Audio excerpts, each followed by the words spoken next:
ओम शांति। आज 5 नवंबर 2025 की ईश्वरीय महावाक्य सुनते हैं। आज बाबा ने कहा कि मीठे बच्चे, यह सारी दुनिया रोगियों की बड़ी हॉस्पिटल है। बाबा आए हैं सारी दुनिया को निरोगी बनाने। बाबा आज करें कि ये पूरी दुनिया रोगियों का एक बड़ा हॉस्पिटल है और बाबा आए हैं सारी दुनिया को निरोगी बनाने। प्रश्न में बाबा ने कहा कि कौन सी स्मृति रहे तो कभी भी मुरझाई व दुख की लहर नहीं आ सकती। उत्तर में बाबा ने कहा कि अभी हम इस पुरानी दुनिया यानी पुराने शरीर को छोड़ घर में जाएंगे, फिर नई दुनिया में पुनर्जन्म लेंगे। हम अभी राजयोग सीख रहे हैं। राजाई में जाने के लिए बाप हम बच्चों के लिए रूहानी राजस्थान स्थापन कर रहे हैं। यही स्मृति रहे तो दुख की लहर नहीं आ सकती। गीत है तुम ही हो माता पिता। ओम शांति। अब हम सुनते ही मुरली के मुख्य पॉइंट्स। बाबा ने कहा कि यह गीत बाप बच्चों के लिए नहीं बल्कि नए आत्माओं को समझाने के लिए है कि वही परम पिता परमात्मा हैं, हमारे माता पिता टीचर और सतगुरु हैं। दूसरा, बेसमझ से समझकर समझदार बनना। बाबा करें कि पहले हम सब बेसमझ आत्माएं थे, अब सुप्रीम टीचर हमें समझदार बनाते हैं, आत्मा को सच्ची समझ देते हैं।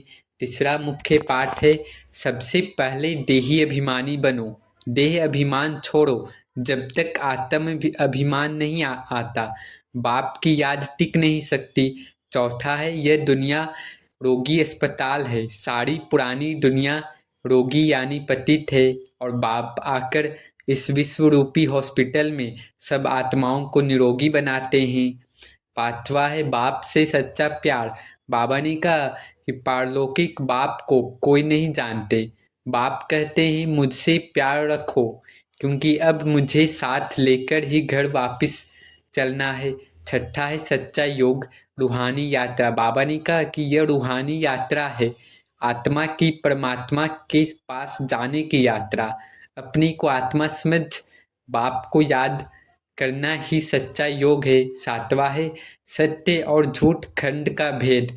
बाबा ने कहा कि सत्युग है सचखंड यानी वाइसलेस वर्ल्ड और कलयुग है झूठ खंड विकारी वर्ल्ड। अभी हम संगम पर हैं, ना इधर हैं ना उधर हैं, परिवर्तन पर हैं, बीच पर हैं। आठवां है बाप का आना। बाबा ने कहा कि परमात्मा स्वयं आकर हमें सिखाते हैं कि अपने को आत्मा समझ मुझे याद करो। वही हमें मुक्ति और जीवन मुक्ति दोनों का वरदान देते हैं शिव बाबा। नौवां है पवित्रता का महत्व। बाबा ने कहा कि पवित्रता ही स्वर्ग का पासपोर्ट है। पवित्र बनो क्योंकि पतित पावन स्वयं बाप ही हैं। 10वां है नॉलेज का उद्देश्य। बाबा ने कहा कि यह ज्ञान है रोगी से निरोगी, पतित से पावन, अशांत से शांत बनने की प्रक्रिया। तो इससे आत्मा एवर हेल्दी और एवर वेल्दी बनती है। अब धारणा के कुछ पॉइंट्स हैं। पहला है आत्म अभिमानी बनो। बाबा ने कहा कि सारा मुरली का मूल विषय यही है, देह अभिमान छोड़कर देही अभिमानी में रहो। जब तक आत्म अभिमान नहीं तब तक न योग लग सकता है न धारणा हो सकती है। बाबा करें कि जब तक हम आत्म अभिमानी नहीं बन सकते तब तक हमारा योग अच्छी तरह से नहीं लग सकता, न धारणा होगी। तो आत्म अभिमानी बनना है, देही अभिमानी बनना है। दूसरा है रूहानी योग की प्रैक्टिस। बाबा ने कहा कि याद की यात्रा से ही हम निरोगी और पवित्र बन सकते हैं। हर कर्म में बाप की याद का अभ्यास रखो। तीसरा है सच्चा सेवा भाव। बाबा ने कहा कि हम सारी दुनिया के कल्याण के लिए गुप्त रीति से सेवा करते हैं। यह सच्ची ईश्वरीय सेवा है, ज्ञान और योग के द्वारा आत्माओं को जगाना। चौथा है बाप का आदेश मानो। बाबा ने कहा कि जैसे स्कूल में टीचर की फरमान से पास होते हैं वैसे ही बाप के श्रीमत अनुसार फरमान को मानना है। मुझे याद करो पवित्र बनो। बाबा करें जैसे स्कूल में कोई टीचर कुछ कहता है तो उसका बात मानते हैं उसी तरह बाबा भी श्रीमत अनुसार फरमान को मानना है। 5वां है रोगी से निरोगी बनना है। धारणा करनी है कि यह सारी दुनिया एक हॉस्पिटल है। याद और योग से आत्मा की बीमारी यानी विकार मिटानी है। 6 है सच्चा रिगार्ड रखना। बाबा ने कहा कि बेहद के बाप, टीचर, सतगुरु तीनों रूपों का सच्चा आदर करो। बाप हमें विश्व का मालिक बनाने आए हैं। 7वां है खुशी स्थायी रखो। बाबा ने कहा कि हमें याद रहना चाहिए कि हम घर यानी शांति धाम जा रहे हैं और फिर स्वर्ग में राज्य करेंगे। यह भावना स्थायी खुशी लाएगी। 8वां है सच्चाई और पवित्रता अपनाओ। बाबा ने कहा कि ज्ञान और योग में सच्चाई रखो। देह, मन, वाणी, कर्म हर क्षेत्र में पवित्रता लाओ। अब नशा चढ़ाने वाले कुछ पॉइंट्स हैं। पहला है हम आत्माएं हैं, परम पिता की संतान। परमात्मा खुद हमें बच्चों को सिखा रहे हैं। यह सबसे बड़ा नशा है कि गॉड खुद हमारा टीचर है। दूसरा है हम विश्व के मालिक बन रहे हैं। यह लक्ष्मी नारायण हमारी भविष्य स्थिति है। डबल सिरताज राजा बनना हमारा लक्ष्य है। कितना नशा चढ़ाने वाले पॉइंट्स हैं कि डबल सिरताज राजा बनने वाले हैं। तीसरा है हम निरोगी और निर्विकारी दुनिया के रचयिता बन रहे हैं। बाप के साथ मिलकर नई वॉइसलेस दुनिया की स्थापना में मदद कर रहे हैं। चौथा है हम रूहानी यात्री हैं। ये शरीर नहीं, आत्मा यात्रा कर रही है शांति धाम से सुखधाम तक। 5वां है हम पतित से पावन बन रहे हैं। खुद पतित पावन बाप हमें दिव्य गुणों से भर रहे हैं। यह नशा आत्मा में शक्ति और उमंग भर देता है। 6ठा है हम सचखंड के निवासी हैं। झूठ खंड से निकलकर सचखंड यानी सतयुग में जा रहे हैं, जहाँ न रोग, न शोक, न कोई विरोध है। अच्छा, मीठे मीठे सिखिलधे बच्चों प्रति माता पिता बाप दादा का याद प्यार और गुड मॉर्निंग। रूहानी बाप की रूहानी बच्चों को नमस्ते। धारणा के लिए मुख्य सार है बाबा ने कहा कि जैसे बाप सदैव आत्माभिमानी हैं, ऐसे आत्माभिमानी रहने का पूरा पूरा पुरुषार्थ करना है।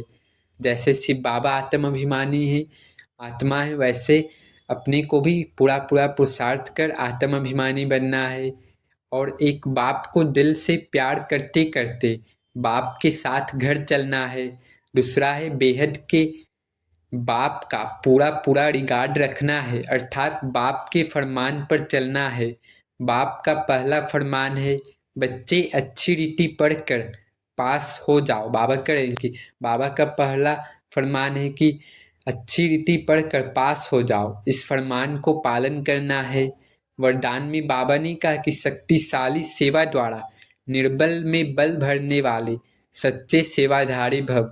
शक्तिशाली सेवा द्वारा निर्बल में बल भरने वाले सच्चे सेवाधारी भव। बाबा ने कहा कि सच्चे सेवाधारी की वास्तविक विशेषता है निर्बल में यानी कमजोर में बल भरने की निमित्त बनना। सेवा तो सभी करते हैं, बाबा करें कि सेवा तो सभी करते हैं, लेकिन सफलता में जो अंतर दिखाई देता है उसका कारण है सेवा के साधनों में शक्ति की कमी।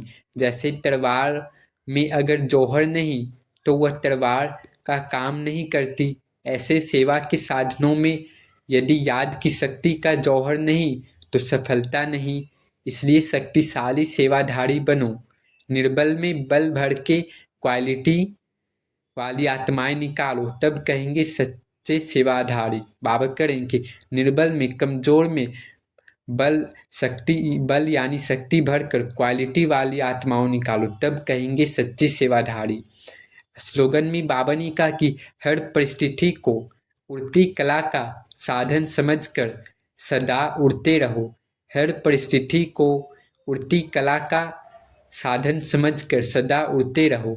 बाबा ने कहा कि अव्यक्त इशारे में कि शरीरी व विदेही स्थिति का अभ्यास बढ़ाओ।